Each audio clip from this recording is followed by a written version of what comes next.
আমি জাহান্নামের জন্য অনেক মানুষ এবং জিনকে সৃষ্টি করেছি। যে মানুষ এবং জিনদের লাহুম কুলুবুন লা ইয়াফকাহুনা বিহা, তাদের অন্তর রয়েছে, এই অন্তর দিয়ে তারা বুঝবে না, এই অন্তর দিয়ে তারা ভালো মন্দ বুঝবে না। তাদেরকে আল্লাহ তাআলা যে উদ্দেশ্যে সৃষ্টি করেছেন সেটা তারা উপলব্ধি করবে না, সেটা তারা বুঝবে না। ওয়ালাহুম আ'য়ুনুন লা ইবসিরুনা বিহা, তাদের চোখ রয়েছে, চোখ দিয়ে তারা দেখবে না। ওয়ালাহুম আযানুন লা ইয়াসমাউনা বিহা, তাদের কান রয়েছে, এই কান দিয়ে তারা শুনবে না। উলাইকা কাল আনআম, এরা হচ্ছে চতুষ্পদ জন্তুর ন্যায়, যারা আমার সাক্ষাতের আশাবাদী নয়। ওয়ারাদু বিল হায়াতিদ দুনিয়া, এবং পার্থিব জগতের প্রতি যারা সন্তুষ্ট হয়ে গেছে। ওয়াতমান্নু বিহা, এই দুনিয়াতেই তারা প্রশান্তি পাচ্ছে, যাদের অবস্থাটা এই হয়ে গেছে। শুনে রেখো, ওয়াল্লাযীনা হুম আন আয়াতিনা গাফিলুন, তাদের কাছে আমার বিভিন্ন নিদর্শন আয়াতগুলো আসার পরেও, কোরআনের আয়াতগুলো তেলাওয়াত করার পরেও, বিভিন্ন পার্থিব জগতের আয়াতগুলো আসার পরেও সেগুলো সম্পর্কে অচেতন থাকে, উদাসীন থাকে। উলাইকা মাওয়াহুমুন নার, এদের অবস্থান হচ্ছে জাহান্নাম, এদের অবস্থান হচ্ছে জাহান্নাম। ইবলিস যে সকল মাধ্যমে বানি আদমকে জাহান্নামে নিয়ে যাবে, তার বড় একটি মাধ্যম, তার সবচাইতে শক্তিশালী মাধ্যম বানি আদমের মনুষ্য জাতির অন্তরটাকে, মনুষ্য জাতির হৃদয়টাকে, মনুষ্য জাতির কল্পটাকে আল্লাহর জিকির থেকে বিমুখ করে দেওয়া, আল্লাহর স্মরণ থেকে সরিয়ে দেওয়া। আলা ইন্না ফিল জাসাদি মুদগাতান, জেনে রেখো মানব দেহে একটি মাংসপিণ্ড রয়েছে। ইদা সলুহাত, যদি সেটা সঠিক থাকে, সলুহাল জাসাদু কুল্লু, শরীরের সকল অঙ্গ প্রত্যঙ্গগুলো সঠিক থাকবে, সেগুলো কখনো পথভ্রষ্ট হবে না। ওয়াইন ফাসাদাত, পক্ষান্তরে এই কল্প যদি নষ্ট হয়ে যায়, ফাসাদাল জাসাদু কুল্লুহু, তাহলে মানব দেহের সকল অঙ্গ প্রত্যঙ্গগুলো নষ্ট হয়ে যাবে, সেগুলোর আর কোনো অস্তিত্ব থাকবে না, সেগুলো আর তাওহীদের উপরে অবিচল থাকতে পারবে না। হে আল্লাহ, লিমা হাশারতানি আ'মা, আজকে আমি কেন অন্ধ হয়ে উঠেছি? ওয়াকাদ কুনতু বাসীরা, আমি যে দুনিয়াতে বসবাস করে এসেছিলাম সেখানে তো আমার আল্লাহ আপনি দুইটা দৃষ্টি দিয়েছিলেন, চক্ষু দিয়েছিলেন, যে চক্ষু দিয়ে আমি পৃথিবীতে দেখেছি, পৃথিবীতে বিচরণ করেছি। আজকে কেন আমি অন্ধ হয়ে উত্তোলন হলাম, কেন অন্ধ হয়ে উঠানো হলো? আল্লাহ তাআলা তখন বলবেন, কাযালিকা আতাতকা আয়াতুনা, আমার বিভিন্ন আয়াতগুলো তোমার কাছে এসেছিল, আমার নিদর্শনাবলী তোমার কাছে এসেছিল, ফানাসিতাহা, তুমি সেগুলোকে ভুলে গিয়েছিলে। শুনে রেখো, ওয়াকাযালিকাল ইয়াউমা তুনসা, আজকে সেই দিনের নেই, আজকে তোমাকে ভুলে যাওয়া হয়েছে। আজকে তুমি হাজার চেষ্টা করেও তোমাকে আমি স্মরণ করতে পারছি না। আলোচনার শুরুতেই শুকরিয়া আদায় করছি সে মহান রবের, যেই মহান রব আমাদেরকে মুহররম মাসে পদার্পণ করে আল্লাহ তাআলার দেওয়া ফরজিয়াত আদায়ের উদ্দেশ্যে উক্ত মসজিদে সমবেত হওয়ার সুযোগ করে দিয়েছেন। এজন্য আল্লাহ তাআলার কাছে আমরা শুকরিয়া আদায় করে বলছি আলহামদুলিল্লাহ। অতঃপর দরুদ ও সালাম বর্ষিত হোক শেষ নবীর প্রতি, শেষ মহামানবের প্রতি, যেই মহামানব এই পৃথিবীর মানুষকে বিচ্যুত পথ থেকে, ভ্রষ্ট পথ থেকে দিনের পথে নিয়ে আসার জন্য আপ্রাণ প্রচেষ্টা চালিয়েছেন। উদ্দেশ্য মনুষ্য জাতিকে জাহান্নাম থেকে রক্ষা করে, ইবলিসের প্ররোচনা থেকে রক্ষা করে জান্নাতে প্রবেশ করা। সেই মহামানবের প্রতি বর্ষিত হোক শত সহস্র দরুদ ও সালাম। আমরা বলি সাল্লাল্লাহু আলাইহি ওয়াসাল্লাম। সম্মানিত মুসাল্লিয়ান ইকরাম, আপনারা অবগত আছেন আমার ধারাবাহিক আলোচনা চলমান রয়েছে। শয়তানের শত্রুতা মনুষ্য জাতিকে জাহান্নামে নিয়ে যাওয়ার জন্য আল্লাহ তাআলা যখন তাকে জান্নাত থেকে বের করে জাহান্নামের স্থায়ী বাসিন্দা হিসেবে ঘোষণা দিলেন, তখন থেকেই সে বলেছিল, ফাবিমা আগওয়াইতানি লাআকুদান্না লাহুম সিরাতাকাল মুস্তাকিম, আল্লাহ আজকে যেহেতু আমি পথভ্রষ্ট হয়ে গেলাম, আমি মানুষকে পথভ্রষ্ট করে জাহান্নামে নিয়ে যাব, এটা আপনার ইজ্জতের কসম করে বলছি। আল্লাহ তাআলার কাছে ইজ্জতের কসম করে বলেছিল। বিগত জুমায় আমরা আলোচনা করেছিলাম ইবলিস সবচাইতে সহজে, অতি সহজে মানুষকে জাহান্নামে নিয়ে যেতে পারে যেই জিনিসটির মাধ্যমে, তা হচ্ছে জবান, জিহ্বা, মুখ। এই মুখের সংরক্ষণ, জিহ্বার সংরক্ষণের বিষয়ে বিগত জুমায় আমার খুতবায় আলোচনা করেছিলাম। আজকে তারই ধারাবাহিকতায় আজকের আলোচ্য বিষয় ইবলিসের শত্রুতা। ইবলিসের শত্রুতার অন্যতম একটি মাধ্যম হচ্ছে আল গাফলাতু আন যিকরিল্লাহ, আল্লাহর জিকির থেকে গাফেল রাখা, অমনোযোগী রাখা, উদাসীন রাখা। অর্থাৎ ইবলিস যে সকল মাধ্যমে বানি আদমকে জাহান্নামে নিয়ে যাবে, তার বড় একটি মাধ্যম, তার সবচাইতে শক্তিশালী মাধ্যম, তার সবচাইতে মৌলিক মাধ্যম হচ্ছে বানি আদমের মনুষ্য জাতির অন্তরটাকে, মনুষ্য জাতির হৃদয়টাকে, মনুষ্য জাতির কল্পটাকে আল্লাহর জিকির থেকে বিমুখ করে দেওয়া, আল্লাহর স্মরণ থেকে সরিয়ে দেওয়া।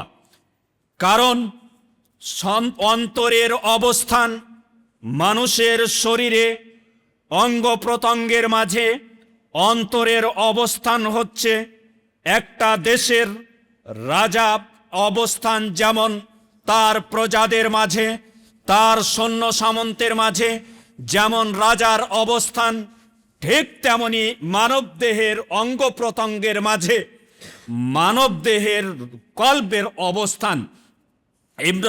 ইবনুল কাইয়্যিম ইবনে তাইমিয়া রাহিমাহুল্লাহ এই জন্য বলেছেন, আল কলবু হুয়াল মালিক, কল্ব হচ্ছেই রাজা, ওয়াল আ'দাউ জুনুদুহু, এবং মানুষের অঙ্গ প্রত্যঙ্গগুলো হচ্ছে তার সৈন্যদল।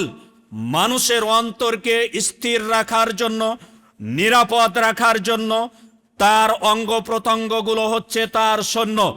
এই কলবটাকে গুরুত্ব দিয়ে আল্লাহ রাসূল সাল্লাল্লাহু আলাইহি ওয়াসাল্লাম বলেন, আলা ইন্না ফিল জাসাদি মুদগাতান, জেনে রেখো মানব দেহে একটি মাংসপিণ্ড রয়েছে, এক টুকরো গোস্ত রয়েছে, যেই গোস্তটুকু ইদা সলুহাত, যদি সেটা সঠিক থাকে, সেটা যদি নষ্ট না হয়ে যায়, সেটা যদি সঠিক থাকে, সলুহাল জাসাদু কুল্লু, শরীরের সকল অঙ্গ প্রত্যঙ্গগুলো সঠিক থাকবে, সেগুলো কখনো পথভ্রষ্ট হবে না, সেগুলো কখনো নষ্ট হয়ে যাবে না।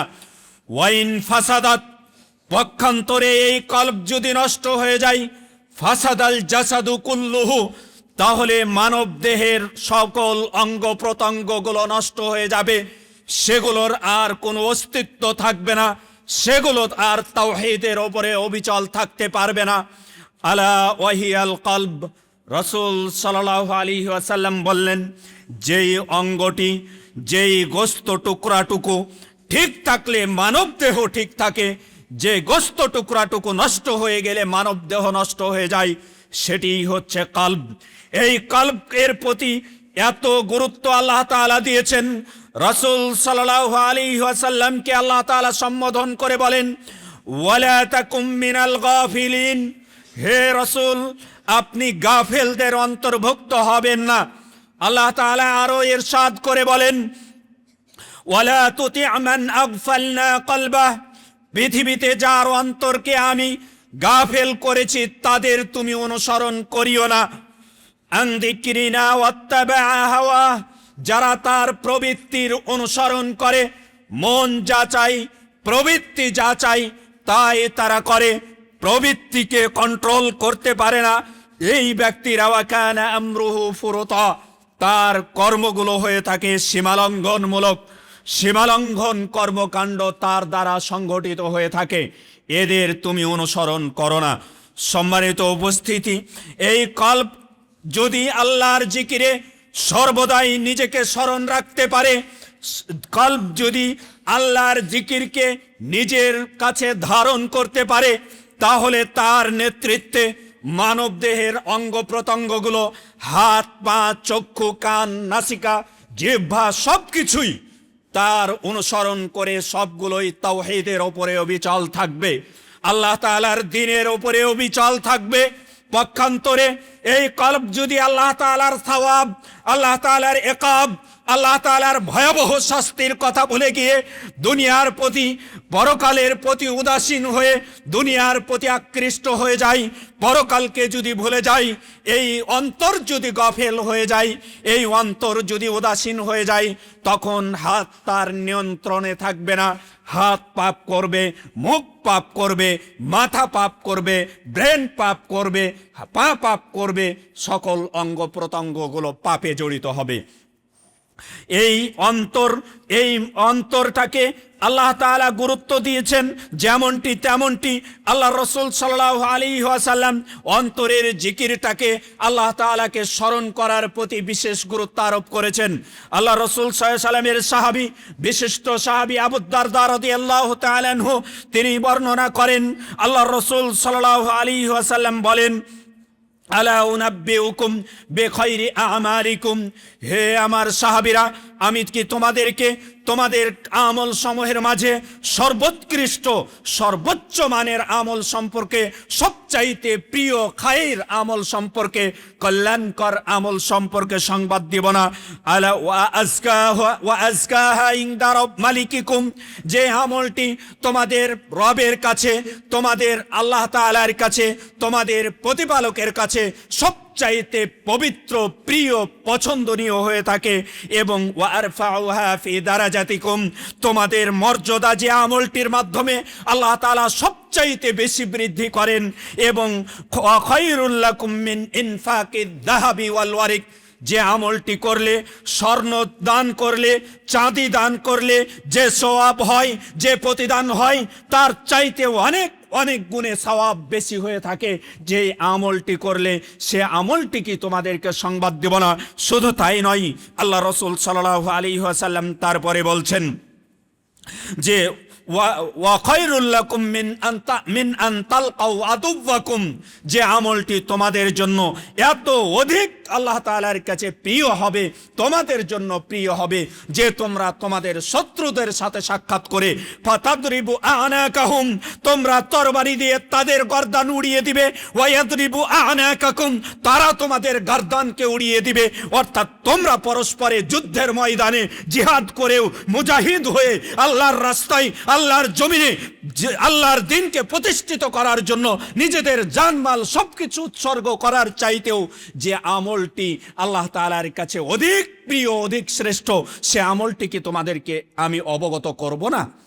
সাহাবীগণ একথা শুনে বললেন, ক্বালু বালা ইয়া রাসূলুল্লাহ, হে আল্লাহ রাসূল সাল্লাল্লাহু আলাইহি ওয়াসাল্লাম, হ্যাঁ অবশ্যই আমরা সে আমল সম্পর্কে জানতে চাই যে আমলের ফজিলত হচ্ছে এত বেশি, যে আমল আল্লাহ তাআলার কাছে অধিক প্রিয়, আল্লাহ তাআলার কাছে অধিক পবিত্র, যে আমলটি করলে আমাদের মর্যাদা বৃদ্ধি পাবে, যে আমলটি করলে আমরা স্বর্ণ রৌপ্য দান করার চাইতে বেশি মর্যাদা, বেশি সওয়াব পাবো, যে আমলটি করলে যুদ্ধের ময়দানে আমরা জিহাদ করার চাইতেও বেশি মর্যাদায় উন্নীত হতে পারবো, আমরা আল্লাহ তাআলার কাছে প্রিয় পাত্র হিসেবে গণ্য হতে পারবো, সে আমলটি সম্পর্কে জানতে চাই। তখন রাসূল সাল্লাল্লাহু আলাইহি ওয়াসাল্লাম বললেন, আল্লাহ রসুল সাল্লাল্লাহু আলাইহি ওয়াসাল্লাম বললেন, যিকরুল্লাহি তাআলা, সে আমলটি হচ্ছে আল্লাহ তাআলার স্মরণ করা, আল্লাহ তাআলার জিকির করা। আল্লাহ তাআলার জিকির করা এত বেশি ফজিলত, যেই ফজিলত সম্পর্কে রাসূল সাল্লাল্লাহু আলাইহি ওয়াসাল্লাম বলে দিলেন কত বেশি আল্লাহ তাআলার কাছে ফজিলত, যে স্বর্ণরূপ্য দান করার চাইতেও এটি ফজিলতপূর্ণ, এবং আল্লাহর রাস্তায় জিহাদ করার চাইতেও এটি ফজিলতপূর্ণ। এই ফজিলত থেকে ইবলিস শয়তান যে কোনো মূল্যে চাই মনুষ্য জাতিকে, বনি আদমকে সরিয়ে দিয়ে তার অন্তরটাকে বক্রপথে পরিচালিত করতে। সম্মানিত উপস্থিতি, আল্লাহ রাসূল সাল্লাল্লাহু আলাইহি ওয়াসাল্লাম শুধু তাই নয়, এই আমলটি এমন একটা মর্যাদাপূর্ণ আমল যেটি আল্লাহ তাআলার কাছে অধিক নিকটবর্তী নিয়ে যায়, অনেক অনেক নিকটবর্তী করে দেয়। আল্লাহ রাসূল সাল্লাল্লাহু আলাইহি ওয়াসাল্লাম বলেন, আবু হুরায়রা রাদিয়াল্লাহু তাআলা আনহু থেকে বর্ণিত, তিনি বলেন, ক্বালা রাসূলুল্লাহ সাল্লাল্লাহু আলাইহি ওয়াসাল্লাম, আল্লাহ রাসূল সাল্লাল্লাহু আলাইহি ওয়াসাল্লাম বলেছেন, ইয়াকুলুল্লাহু আযজা ওয়া জাল, আল্লাহ সুবহানাহু ওয়া তাআলা বলেন, অর্থাৎ হাদিসটি হাদিসে কুদসি, আল্লাহ তাআলা বলেন, আনা ইনদা যন্নি আবদি বি, আমি আমার বান্দার ধারণা অনুপাতে আমি আমার বান্দার নিকটে রয়েছি। ফাইন দাকারানি, আল্লাহ তাআলা বলছেন, ফাইন দাকারানি ওয়া আনা মাআহু হিনা দাকারানি, আর আমি তার সাথে থাকি যখন সে আমাকে স্মরণ করে। ফাইন দাকারানি ফি নাফসিহি, সে যদি আমাকে মনে মনে স্মরণ করে, সে যদি আমার জিকির করে, আমার কথা, আল্লাহ তাআলা বলছেন, আমার কথা সে যদি মনে মনে বলে, আমার স্মরণ করে, আমার জিকির করে মনে মনে, দাকারতুহু ফি নাফসি, আমি আল্লাহ তাআলা ওই ব্যক্তিটার নাম স্বয়ং 7 আসমানের ওপরে আমি নিয়ে থাকি মনে মনে। সুবহানাল্লাহ। আল্লাহ রাসূল সাল্লাল্লাহু আলাইহি সাল্লাম তারপরে বলছেন, আল্লাহ তাআলা তারপরে বলেন, ওয়াইন যাকারানি ফি মালাইন, সে যদি একটা দলের মাঝে আমার জিকির করে, মানুষের মাঝে আমার স্মরণ করে, যাকারতুহু ফি মালাইন খায়রিম মিনহুম, আমি এমন দলের মাঝে, এমন একটা মাজমুআর মাঝে, এমন একটা সমাবেশের মাঝে তার আলোচনা করি, তার নামটা উচ্চারণ করি, যারা তাদের চাইতে অনেক অনেক গুণে শ্রেষ্ঠ। সুবহানাল্লাহ। আল্লাহ তাআলা আমি যদি আল্লাহ তাআলাকে মানুষের মাঝে আল্লাহর জিকির করি, আল্লাহ তাআলাকে স্মরণ করি, আল্লাহ তাআলা ফেরেশতা মণ্ডলীদের মাঝে আমার আপনার নাম নিয়ে আল্লাহ তাআলা আলোচনা করেন। সুবহানাল্লাহ। এরপরে আল্লাহ তাআলা বলছেন, ওয়াইন তাকাররাবা মিন্নি শিবরান, সে যদি আমার কাছে অর্ধহাত কাছে আসতে চাই, তাকাররাবতু মিনহু দিরা, আমি তার এক হাত তার নিকটে আগিয়ে যাই। আমার কোনো বান্দা যদি আমার কাছে অর্ধহাত আগিয়ে আসে, আমি আল্লাহ তাআলা এক হাত বান্দার দিকে আগিয়ে যাই। ওয়াইন তাকাররাবা মিন্নি দিরা, আর সে যদি আমার কাছে এক হাত আসে, তাকাররাবতু ইলাইহি বা, তাহলে আমি তার কাছে এক হাতের চাইতেও বেশি তার নিকটে আমি চলে যাই।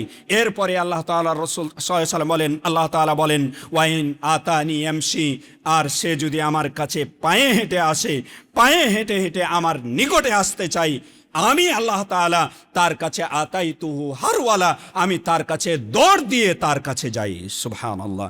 সম্মানিত উপস্থিতি, একটু বিবেক দিয়ে ভেবে দেখুন তো, আল্লাহ তাআলাকে স্মরণ করলে আল্লাহ তাআলা কত বান্দার নিকটবর্তী হয়ে যায়।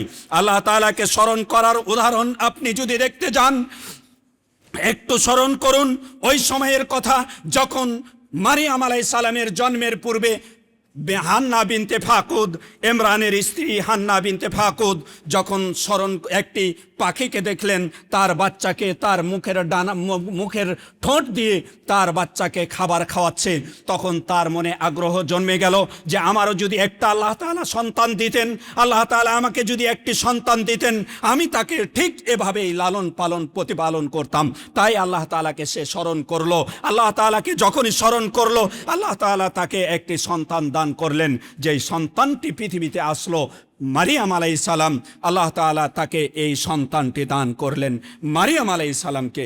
অনুরূপভাবে মারিয়াম আলাইহিস সালাম যখন জাকারিয়া আলাইহিস সালামের কাছে প্রতিপালিত হচ্ছিলেন, মেহরাবে যখন অবস্থান করছিলেন, তখনই জাকারিয়া আলাইহিস সালাম মারিয়াম আলাইহিস সালামের কাছে গিয়ে যখনই প্রবেশ করছেন, তখনই তার কাছে দেখতে পেতেন মৌসুম বিরোধী ফল। তখনই আল্লাহ তাআলার কাছে স্মরণ করলেন যে আল্লাহ তাআলা তিনি মৌসুম বিরোধী ফল যদি মারিয়াম আলাইহিস সালামকে দিতে পারেন, সে আল্লাহ সুবহানাহু ওয়া তাআলা আমাকে এই বার্ধক্য বয়সে, এই শেষ বয়সে এসে আমাকে সন্তান দিতে পারেন। তাই তিনি স্মরণ করলেন আল্লাহ তাআলাকে। স্মরণ করার পরে আল্লাহ তাআলার কাছে প্রার্থনা করলেন, আল্লাহ তাআলার কাছে স্মরণ করে দোয়া করলেন। আল্লাহ তাআলা তাকে সন্তানের শুভ সংবাদ দিলেন। আল্লাহ তাআলা সন্তান দিলেন তাকে, জাকারিয়া আলাইহিস সালামকে। জাকারিয়া আলাইহিস সালাম সন্তানের শুভ সংবাদ পেয়ে বললেন, আল্লাহ কিভাবে আমার সন্তান হতে পারে? ইন্নী ওয়াহানাল আযমু মিন্নী ওয়াশতাআলার রাসু শাইবা, আমি তো আমার বস্তিগুলো সব হাড়গুলো দুর্বল হয়ে গেছে, আমার মাথার চুল সব সপ্র হয়ে গেছে, সাদা হয়ে গেছে, এই বয়সে সন্তান পাওয়া সম্ভব নয়। আল্লাহ তাআলা তাকে সন্তান দিয়েছেন। আল্লাহ তাআলা এই বয়সে এসেও সন্তান দিয়েছেন কিসের বিনিময়ে? শুধুমাত্র আল্লাহ তাআলাকে জিকির করার বিনিময়ে। সম্মানিত উপস্থিতি, এই জিকিরের পাওয়ার, এই জিকিরের ক্ষমতা এত বেশি, জিকিরের পাওয়ার এত বেশি। দেখুন, বদরের যুদ্ধে রাসূল সাল্লাল্লাহু আলাইহি ওয়াসাল্লাম মাত্র ৩১৩ জন সাহাবী নিয়ে, কোনো প্রকার অস্ত্র শস্ত্র না নিয়ে, শুধুমাত্র একটি কাফেলাকে অ্যাটাক করার জন্য গিয়েছিলেন। আর পক্ষান্তরে ১০০০ সৈন্য নিয়ে আবু সুফিয়ানের নেতৃত্বে মক্কা থেকে যখন ১০০০ মুশরিকরা, কুরাইশরা এসেছিল বদরের প্রান্তরে, সৈন্য সামন্ত এবং তাদের প্রশিক্ষিত সৈন্য নিয়ে এবং অস্ত্র শস্ত্রে সজ্জিত হয়ে, তাও ঘোড়া থেকে শুরু করে যত প্রকার সরঞ্জামাদি যুদ্ধের জন্য প্রয়োজন সেগুলো নিয়ে এসেছিলেন। সেখানেও দোয়ার বিনিময়ে আল্লাহ তাআলা, আল্লাহকে স্মরণের বিনিময়ে আল্লাহ তাআলা মুহাম্মদ সাল্লাল্লাহু আলাইহি ওয়াসাল্লাম তথা মুসলিমদের বিজয় দিয়েছেন মাত্র 313 জন সাহাবীর বিনিময়ে। পক্ষান্তরে যখন তারা আল্লাহ তাআলার উদাসে, আল্লাহ তাআলার স্মরণ থেকে উদাসীন হয়ে গেল, যেমন হুনাইনের যুদ্ধে যখন কাসরাতের ভিত্তিতে তারা বিজয় লাভ করতে চাইল, তখনই আল্লাহ তাআলা তাদেরকে অপমান অপদস্থ করলেন, তাদের ওপরে শত্রুদের বিজয় দিতেছিলেন। সম্মানিত উপস্থিতি, এই জন্য আল্লাহর জিকির, আল্লাহর স্মরণ এত বেশি পাওয়ারফুল, যে কোনো পরিস্থিতিকে পাল্টে দিতে পারে শুধুমাত্র আল্লাহ তাআলার জিকিরে। আল্লাহ তাআলার জিকির এত বেশি পাওয়ারফুল। সম্মানিত উপস্থিতি, এই পাওয়ারফুল জিকির থেকে ইবলিস যে কোনো মূল্যে বানি আদমকে গাফেল রাখতে চায়। উদ্দেশ্য একটাই, তাকে পথভ্রষ্ট করে জাহান্নামের পথে পরিচালিত করা। সম্মানিত উপস্থিতি, অনুরূপভাবে এই জিকিরটা মানবদেহের শক্তি সঞ্চার করে। আল্লাহ রাসূল সাল্লাল্লাহু আলাইহি ওয়াসাল্লাম বলছেন, আবু সাঈদ খুদরি রাদিয়াল্লাহু তাআলা আনহু থেকে হাদিসটি বর্ণিত, তিনি বলেন, আবু মুসা আল আশআরী রাদিয়াল্লাহু তাআলা আনহু থেকে বর্ণিত, তিনি বলেন, আল্লাহ রাসূল সাল্লাল্লাহু আলাইহি ওয়াসাল্লাম বলেছেন, মাসালুল লাযী ইয়াযকুরু রাব্বাহ ওয়াল্লাযী লাম ইয়াযকুর রাব্বাহ, যে তার রবকে স্মরণ করে আর যে তার রবকে স্মরণ করে না, যে তার রবের জিকির করে আর যে তার রবের জিকির করে না, তার দৃষ্টান্ত হচ্ছে মাসালুল হাইয়্যি ওয়াল মাইয়িত, একজন মৃত এবং জীবিত ব্যক্তির ন্যায়। মৃত ব্যক্তি ওরাই যারা আল্লাহর জিকির করে না, তাদের কল্প মরে গিয়েছে, তাদের অঙ্গ প্রত্যঙ্গগুলোকে নির্দেশনা দিয়ে পরিচালিত করতে পারে না। পক্ষান্তরে যাদের অন্তরটা আল্লাহ তাআলার জিকিরে নিমজ্জিত থাকে, আল্লাহ তাআলার স্মরণে নিমজ্জিত থাকে, তাদের অঙ্গ প্রত্যঙ্গগুলোকে তার কল্পে পরিচালিত করতে পারে, দিক নির্দেশনা দিয়ে সরল সঠিক পথে এবং পাপাচার থেকে বিরত রাখতে পারে। সম্মানিত উপস্থিতি, অনুরূপভাবে যারা আল্লাহ তাআলার জিকির করে, আল্লাহ তাআলাকে স্মরণ করে, আল্লাহ তাআলা ফেরেশতা মণ্ডলীদের কাছে তাদেরকে নিয়ে অহংকার করেন। আল্লাহ রাসূল সাল্লাল্লাহু আলাইহি ওয়াসাল্লাম বলেন, আবু হুরায়রা রাদিয়াল্লাহু তাআলা আনহু থেকে বর্ণিত, নিশ্চয় আল্লাহ রাসূল সাল্লাল্লাহু আলাইহি ওয়াসাল্লাম খরাজা আলা হালাকাতিন মিন আসহাবিহি, একদিন তার বাড়ি থেকে, তার গৃহ থেকে তার সাহাবীদের মাঝে একটি হালাকা, তারা বসে বসে আল্লাহর জিকির করছিল, আল্লাহর স্মরণ করছিল। এই জিকিরের মাজলিসের কাছে আসলেন, এসে বললেন, মা আজলাসাকুম, তোমাদেরকে এখানে কিসে বসিয়েছে, কেন তোমরা এখানে বসেছ? ক্বালু, তারা বলল, জালাসনা নাযকুরুল্লাহ, আমরা এখানে বসেছি আল্লাহর জিকির করার জন্য। ওয়া নাহমাদুহু আলা মা হাদানা লিল ইসলাম, এবং আমরা এখানে বসেছি আল্লাহ তাআলা যে আমাদেরকে ইসলামের দিকে হেদায়েত দিয়ে সঠিক ধর্মকে পালন করার তৌফিক দিয়েছেন, এজন্য আমরা এখানে বসে আল্লাহ তাআলার প্রশংসা করব, এই উদ্দেশ্যে আমরা বসেছি। সাহাবীগণ ওয়া মান্না বিহি আলাইনা, এবং আল্লাহ তাআলা ইসলামের মাধ্যমে আমাদের প্রতি যে দয়া করেছেন, এই দয়াটাকে আল্লাহ তাআলার কাছে শুকরিয়া আদায়ের জন্য আমরা এখানে বসেছি। সাহাবীগণের কথা উত্তরে আল্লাহ রাসূল সাল্লাল্লাহু আলাইহি ওয়াসাল্লাম বললেন, মা আজলাসাকুম ইল্লা দাক, তোমাদেরকে এটাই, আল্লাহি আজলাসাকুম ইল্লা দাক, তোমাদেরকে কি এই কারণেই এখানে বসিয়েছে, শুধুমাত্র আল্লাহর জিকির করার জন্যই বসেছো? সাহাবীগণ বললেন, ওয়াল্লাহি, হে আল্লাহ রাসূল সাল্লাল্লাহু আলাইহি ওয়াসাল্লাম, আল্লাহর কসম করে বলছি, মা জালাসনা ইল্লা দাক, আমরা শুধুমাত্র এই উদ্দেশ্যেই বসেছি যে এখানে বসে আমরা আল্লাহর জিকির আজকার করব, আল্লাহ তাআলার স্মরণ করব, এই উদ্দেশ্যেই বসেছি। সাহাবীগণের কথা শুনে আল্লাহ রাসূল সাল্লাল্লাহু আলাইহি ওয়াসাল্লাম বললেন, শোনো, আমা ইন্নী লাম আস্তাহলিফুকুম তুহমাতাল লাকুম, আমি তোমাদের কাছে তোমরা যে কথা বললে এ কথা মিথ্যা বলছো, এই অপবাদ দেওয়ার উদ্দেশ্যেই তোমাদের কসম আমি বলিনি, কসম করিনি, তোমাদের কাছে কসম চাইনি, বরং আমি তোমাদেরকে এ কথা বললাম কেননা লাকিন্নাহু আতানি জিবরিল, আমার কাছে একটু আগে জিবরিল আলাইহিস সালাম আসলো, এসে আমাকে বলল যে ইন্নাল্লাহা ইউবাহি বিকুমুল মালাইকা, আল্লাহ তাআলা তোমাদের এই মাজলিসটাকে নিয়ে, এই জিকিরের মাজলিসটাকে নিয়ে আল্লাহ তাআলা ফেরেশতা মণ্ডলীদের কাছে নিয়ে অহংকার করে বলছেন, দেখো আমার বান্দাদেরকে, তারা আমার জিকিরে কিভাবে নিমজ্জিত রয়েছে, কিভাবে জিকিরের মাজলিসে তারা বসেছে, কিভাবে জিকিরের মাজলিসে বসে আমার স্মরণ করছে, এই অহংকার করছে ফেরেশতাদের মাঝে। এজন্যই তোমাদেরকে আমি কসম দিয়ে বললাম করলাম, কেন তোমরা এখানে বসেছো, তোমাদের কারণটা জানার জন্য। সম্মানিত উপস্থিতি, একটু খেয়াল করে দেখুন তো কতটা জিকিরের পাওয়ার, যে জিকির করার সাথে সাথে আল্লাহ তাআলা স্বয়ং ফেরেশতাদেরকে নিয়ে বসে গিয়ে তাদের সামনে এই মাজলিসুল জিকিরের মাজলিস নিয়ে আল্লাহ তাআলা অহংকার করে বলেন, আমার এই বান্দারা আমার স্মরণে, আমার জিকিরে নিমজ্জিত রয়েছে। দেখো দেখো, যাদেরকে তোমরা বলেছিলে আতাজালু ফিহা মাইফসিদু ফিহা ওয়া ইয়াসফিকুদ দিমা, আল্লাহ আপনি কি জমিনের বুকে এমন বান্দাদেরকে তৈরি করবেন যারা জমিনের বুকে বিশৃঙ্খলা তৈরি করবে, রক্তপাত ঘটাবে, বিশৃঙ্খলা তৈরি করবে? তখন আমি বলেছিলাম, শোনো, ইন্নী আ'লামু মা লা তা'লামুন, আমি যা জানি তোমরা তা জানো না। আজকে দেখো আমার বান্দারা আমার জিকিরে কিভাবে নিমজ্জিত রয়েছে। সম্মানিত উপস্থিতি, অনুরূপভাবে জিকির এমন পাওয়ারফুল, এমন ক্ষমতাবান, বানি আদমের যত পাপ রয়েছে সব পাপগুলো আল্লাহ তাআলা মিটিয়ে দিতে পারেন এই জিকিরের মাধ্যমে। এমনকি আল্লাহ তাআলা এই জিকিরের মাধ্যমে বানি আদমের পাপগুলোকে পুণ্য দ্বারাও পরিবর্তন করে দেন। সুবহানাল্লাহ। সম্মানিত উপস্থিতি, আল্লাহ রাসূল সাল্লাল্লাহু আলাইহি ওয়াসাল্লাম বলেন, আবু হুরায়রা রাদিয়াল্লাহু তাআলা আনহু থেকে বর্ণিত, নিশ্চয় আল্লাহ রাসূল সাল্লাল্লাহু আলাইহি ওয়াসাল্লাম বলেন, মান ক্বালা লা ইলাহা ইল্লাল্লাহু ওয়াহদাহু লা শারীকা লাহু লাহুল মুলকু ওয়া লাহুল হামদু ওয়া হুয়া আলা কুল্লি শাইইন কাদির ফি ইয়াউমিন মিয়াতা মাররাতিন, যে ব্যক্তি এই দোয়াটি লা ইলাহা ইল্লাল্লাহু ওয়াহদাহু লা শারীকা লাহু লাহুল মুলকু ওয়া লাহুল হামদু ওয়া হুয়া আলা কুল্লি শাইইন কাদির, এই দোয়াটি কোনোদিন 100 বার পাঠ করবে, 100 বার পড়বে এই দোয়াটি, আল্লাহ রাসূল সাল্লাল্লাহু আলাইহি ওয়াসাল্লাম বলছেন, এই দোয়ার বিনিময়ে আল্লাহ তাআলা তার সওয়াব হিসেবে দিবেন, যে প্রতিদান দিবেন, সেটি হচ্ছে কানাত লাহু আদলা আশরি রাকাবিন, তার 10টা গোলাম আজাদ করলে যে সওয়াব পাবে, সেই সওয়াব তার আমলনামায় লিপিবদ্ধ হবে। সুবহানাল্লাহ।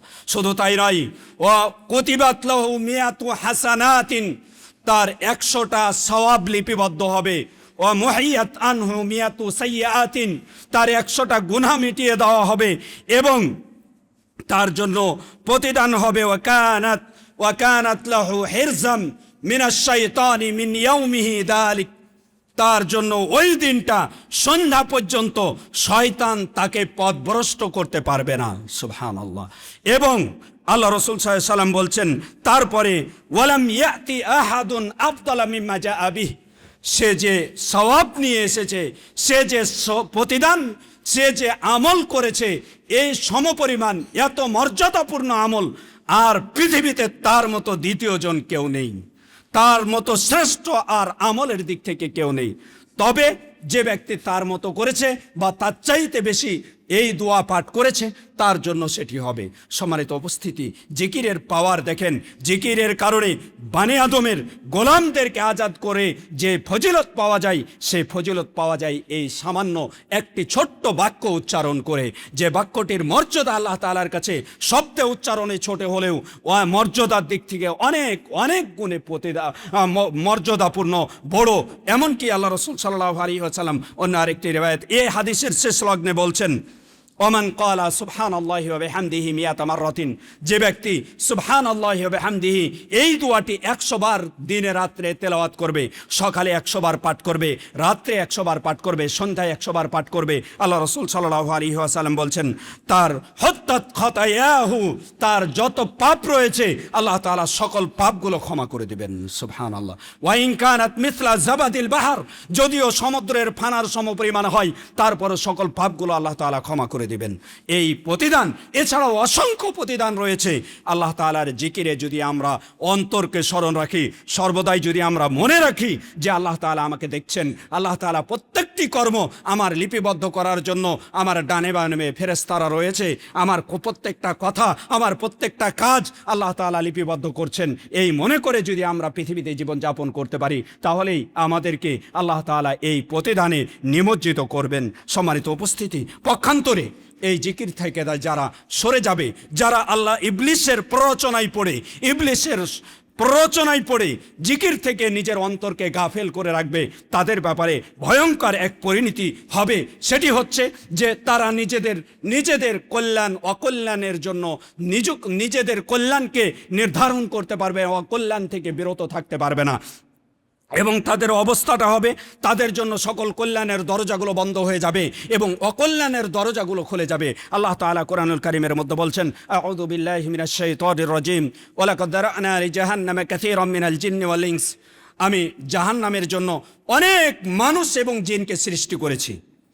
যে মানুষ এবং জিনদের লাহুম কুলুবুন লা ইয়াফকাহুনা বিহা, তাদের অন্তর রয়েছে, এই অন্তর দিয়ে তারা বুঝবে না, এই অন্তর দিয়ে তারা ভালো মন্দ বুঝবে না। তাদেরকে আল্লাহ তাআলা যে উদ্দেশ্যে সৃষ্টি করেছেন সেটা তারা উপলব্ধি করবে না, সেটা তারা বুঝবে না। ওয়ালাহুম আ'য়ুনুন লা ইবসিরুনা বিহা, তাদের চোখ রয়েছে, চোখ দিয়ে তারা দেখবে না। ওয়ালাহুম আযানুন লা ইয়াসমাউনা বিহা, তাদের কান রয়েছে, এই কান দিয়ে তারা শুনবে না। উলাইকা কাল আনআম, এরা হচ্ছে চতুষ্পদ জন্তুর ন্যায়। আল্লাহ তাআলা বলছেন বালহুম আদাল, বরং এই চতুষ্পদ জন্তুরাও তো ভালো মন্দ বুঝে, কোনটা খেলে তার জন্য উপকার হবে, কোনটা খেলে তার শরীরে কাঁটাবিদ্ধ হবে না, সেই জিনিসটা সে খাবে।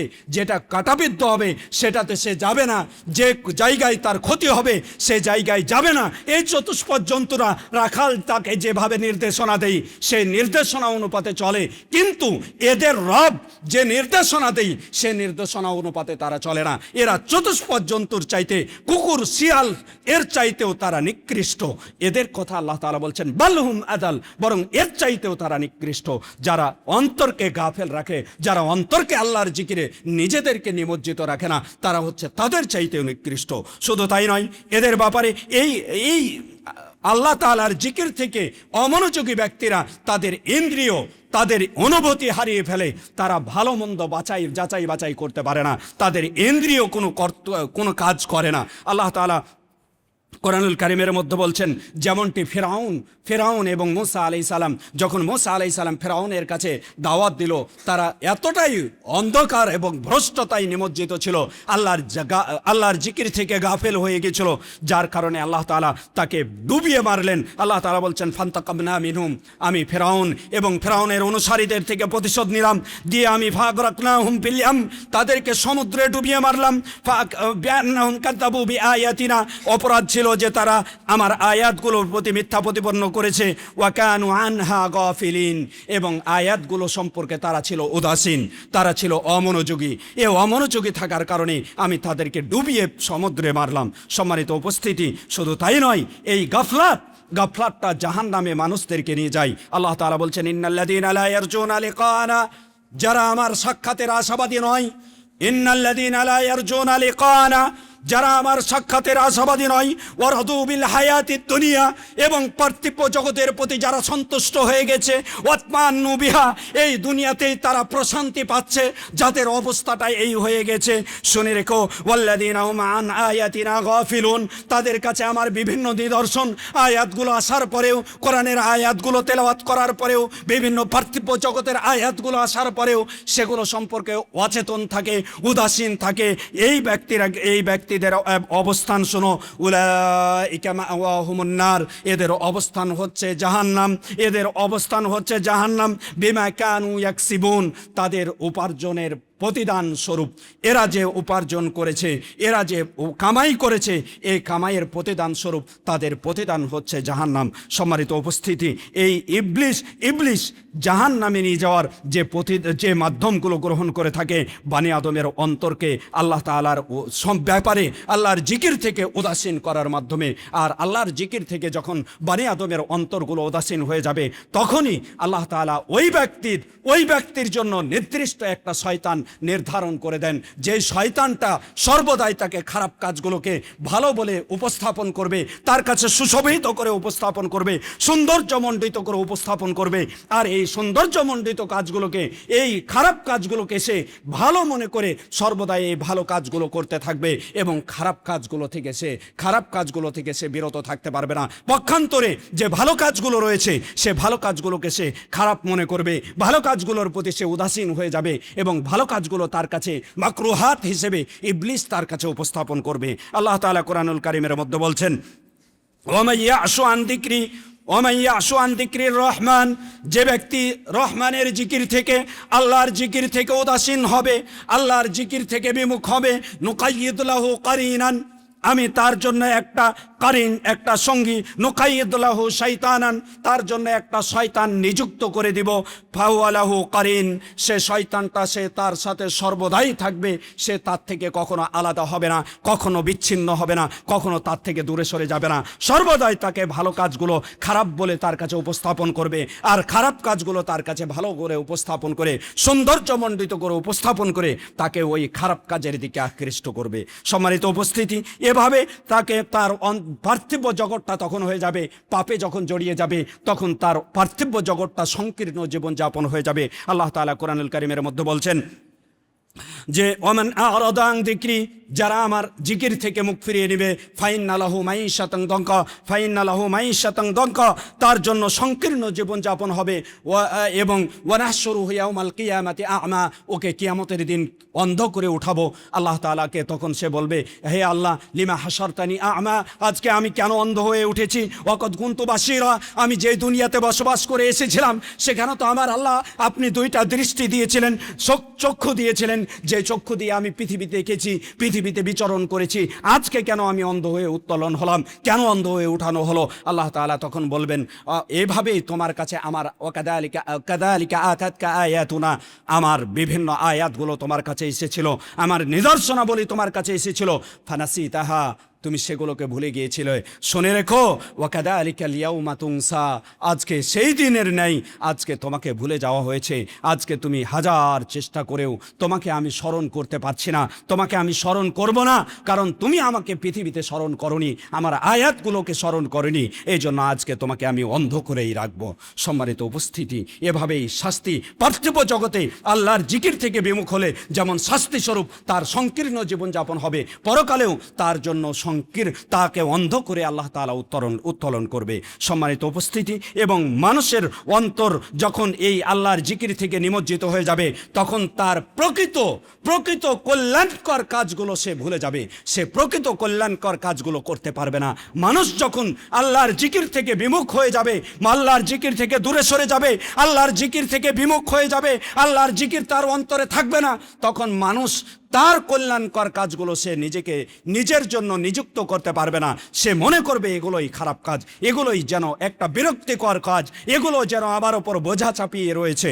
আল্লাহ তাআলা কোরআনুল কারীমের মাঝে এ কথাই বলে দিয়েছেন। আল্লাহ তাআলা বলছেন, ওয়ালা তাকুনু কাল্লাযীনা নাসুল্লাহ, তোমরা হয়ে না ওই ব্যক্তিদের ন্যায় যারা আল্লাহকে ভুলে গিয়েছিল। অনুরূপভাবে আল্লাহকে যখন তারা ভুলে গিয়েছিল, ফানসাহুম আনফুসাহুম, আল্লাহ এর প্রতিদান স্বরূপ তাদের নিজেদেরকেই ভুলিয়ে দিয়েছিল। তারা তাদের নিজেদের কল্যাণ তারা নিযুক্ত করতে পারতো না, নির্ধারণ করতে পারতো না। আল্লাহ তাআলা তারপরে বলছেন, এই ব্যক্তিটার উলাইকা হুমুল ফাসিক, উলাইকা হুমুল গাফিলুন, উলাইকা হুমুল ফাসিকুন, এরাই হচ্ছে ফাসিক ব্যক্তি, পাপিষ্ট ব্যক্তি। এদের অবস্থা হবে একেবারেই সংকীর্ণ জীবনযাপন এবং নিজেদের কল্যাণ তারা নিযুক্ত করতে পারবে না। এভাবে অন্তরটা তাদের মরে যাবে এবং তারা পরকালে হতভাগা, ক্ষতিগ্রস্ত হয়ে আল্লাহ তাআলার কাছে উত্তোলন হবে। সম্মানিত উপস্থিতি, তাই প্রথম খুতবার পরিশেষে এই অনুরোধটুকুই রেখে যাচ্ছি যে আমরা যেন গাফেল অন্তর না হয়ে, যে গাফেল অন্তরের কারণে আমরা আল্লাহ তাআলাকে ভুলে যাই। আর আল্লাহকে ভুলে গেলেই আমাদের প্রতিদান তখন হবে জাহান্নাম। আমরা নিজেদেরকে ভুলে যাব, পার্থিব জগতেও আমরা সফলতা লাভ করতে পারবো না, পরকালেও আমরা ক্ষতিগ্রস্ত হব এবং আমাদের অন্তরের কমান্ড তখন আমাদের অঙ্গ প্রত্যঙ্গগুলো গ্রহণ করবে না। এই জন্য আমরা আল্লাহকে বেশি বেশি স্মরণ করার চেষ্টা করি। আল্লাহ তাআলা আমাদের তৌফিক দান করুন। ওয়া সাল্লাল্লাহু আলা নবিয়িনা মুহাম্মদ ওয়া আলা আলিহি ওয়া সাহবিহি আজমাইন।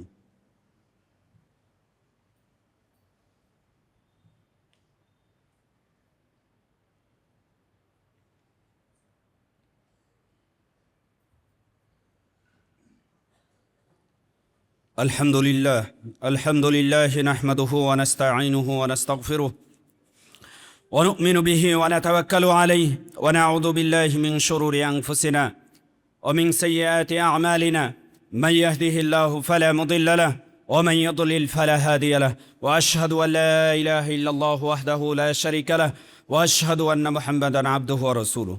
সম্মানিত উপস্থিতি, আমরা শুনছিলাম গাফেল অন্তরের ভয়াবহতা এবং গাফেল অন্তর যেগুলো নয় বরং আল্লাহর জিকিরে নিমজ্জিত থাকে তাদের জন্য প্রতিদান।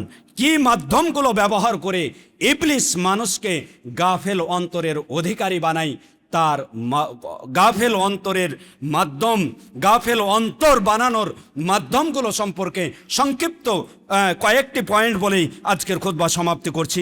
ইবলিস যে মাধ্যমগুলোর মাধ্যমে অন্তরকে গাফেল বানায় সেগুলোর প্রথম হচ্ছে দুনিয়া এবং দুনিয়ার চাকচিক্য, দুনিয়ার প্রতি লোভ, দুনিয়ার প্রতি ভালোবাসা, দুনিয়ার অর্থ সম্পদ এবং দুনিয়ার সন্তান সন্ততি, এগুলোই মানুষকে আল্লাহর জিকির থেকে গাফেল বানায়। এজন্য আল্লাহ তাআলা সতর্ক করে বলছেন, ইয়া আইয়ুহাল্লাযীনা আমানু লা তুলহিকুম আমওয়ালুকুম ওয়ালা আওলাদুকুম আন যিকরিল্লাহ, হে ঈমানদারগণ, তোমাদেরকে যেন আল্লাহর জিকির থেকে তোমাদের অর্থ সম্পদ এবং তোমাদের সন্তান সন্ততিরা গাফেল না বানিয়ে দেন। 2, আল গিনা, অনর্থক বিনোদন এবং গান বাজনা ইত্যাদি ইত্যাদি যা বর্তমান বিশ্বে চলমান রয়েছে, যা আমরা সবাই অবগত রয়েছি। মানুষের অন্তরকে গাফেল বানানোর বড় একটি হাতিয়ার, ইবলিসের বড় একটি হাতিয়ার হচ্ছে এই খেলাধুলা, খেলতামাশা এবং সেখানে গানের আসর, সেখানে গান বাজনা, অনর্থক বিনোদন, এগুলোই মানুষের অন্তরকে আল্লাহর জিকির থেকে গাফেল বানায়। আল্লাহ তাআলা বলছেন, ওমিনান নাসি মান ইয়াশতারি লাহওয়াল হাদিস লিইউদিল্লা আন সাবিলিল্লাহ, মানুষের মধ্য থেকে কিছু মানুষ রয়েছে এই পার্থিব জগতের অনর্থক খেলতামাশাকে তারা ক্রয় করে। কেন? উদ্দেশ্য হচ্ছে আল্লাহর পথ থেকে বিচ্যুতি করা, আল্লাহর পথ থেকে পথভ্রষ্ট করা। এই যে আজকে ফুটবল টুর্নামেন্ট ইত্যাদি ইত্যাদি খেলাগুলো হচ্ছে, এগুলোর উদ্দেশ্য একটাই, সে উদ্দেশ্যই হচ্ছে আপনাকে আল্লাহর জিকির থেকে গাফেল বানিয়ে আপনাকে দিন থেকে সরিয়ে দেওয়া, আল্লাহর রাস্তা থেকে সরিয়ে দেওয়া, আল্লাহর পথ থেকে সরিয়ে দেওয়া, এটাই হচ্ছে মূল উদ্দেশ্য। এই জন্য ইহুদি খ্রিস্টানরা আবিষ্কার করে দিয়েছে আপনার জন্য এই ফুটবল টুর্নামেন্ট, ক্রিকেট ইত্যাদি ইত্যাদি খেলাধুলা। আর এগুলো নিয়ে মুসলিম যুবকরা আজকে নিমজ্জিত রয়েছে। আজকে তাদের দেওয়া আদর্শকে গ্রহণ করার জন্য তারা উঠে পড়ে লেগেছে, অথচ মুসলিমদের উচিত ছিল শক্তি অর্জন করা, যে শক্তির প্রতি আল্লাহ তাআলা নির্দেশ দিয়েছেন, যে শক্তি অর্জন করার প্রতি আল্লাহ তাআলা নির্দেশ দিয়েছেন, এই শক্তি অর্জন করা প্রতিটি মুসলিম যুবকদের উচিত ছিল। সেখানে তা না করে বরং ইহুদি খ্রিস্টানদের দেওয়া এই খেলাধুলাতে নিমজ্জিত হয়ে গিয়ে তারা নিজেদের অন্তরকে গাফেল বানিয়ে নিয়েছে। সম্মানিত উপস্থিতি, অনুরূপভাবে অন্তরকে গাফেল যে মাধ্যমগুলোতে ইবলিস বানিয়ে থাকে তার আরও একটি অন্যতম মাধ্যম হচ্ছে আল খামরু ওয়াল মাইসির, মদ এবং জুয়া। এই খেলাধুলার সাথে সম্পৃক্ত হচ্ছে মদ, জুয়া, এগুলো ধারাবাহিকভাবে নারী এবং মদ ইত্যাদি ইত্যাদি নিয়ে সেগুলোর সাথে জড়িত, প্রত্যেকটা অঙ্গাঙ্গিভাবে জড়িত। আল্লাহ তাআলা বলছেন, ইন্নামা ইউরিদু শাইতানু আন ইউকিআ বাইনাকুমুল আদাওয়াতা ওয়াল বাগদা, শয়তান চায় তোমাদের মাঝে শত্রুতা এবং বিদ্বেষ তৈরি করতে, তোমাদের মাঝে শত্রুতা বিদ্বেষ তৈরি হোক, এটাই শয়তান চায়। এটা কিসের মাধ্যমে? ফিল খামরি ওয়াল মাইসির, মদ এবং জুয়ার মাধ্যমে। মদ এবং জুয়ার মাধ্যমে এই খেলাধুলা যে টুর্নামেন্ট আয়োজন হচ্ছে, এগুলো সব জুয়ার কাতারে চলে গিয়েছে। এই জুয়ার মাধ্যমে আজকে মানুষদের মাঝে শত্রুতা তৈরি করছে। ওই যে দেখছেন আর্জেন্টিনা আর ইত্যাদি ইত্যাদি কোন কোন দেশ, খেলার যারা সমর্থক রয়েছে, এক গ্রুপ আরেক গ্রুপের সাথে মারামারি করে, রক্তপাত করে, একজন আরেকজনকে হত্যা পর্যন্ত করে ফেলছে শুধুমাত্র খেলাকে কেন্দ্র করে। এটাই তো ইবলিস চেয়েছে, যে একজন আরেকজনের রক্তপাত ঘটাক আর তারা উভয়ে জাহান্নামে চলে যায়। এটাই ইবলিস চেয়েছে। এই পন্থাগুলো ইবলিস ব্যবহার করে থাকে, এই মাধ্যমগুলো ব্যবহার করে থাকে।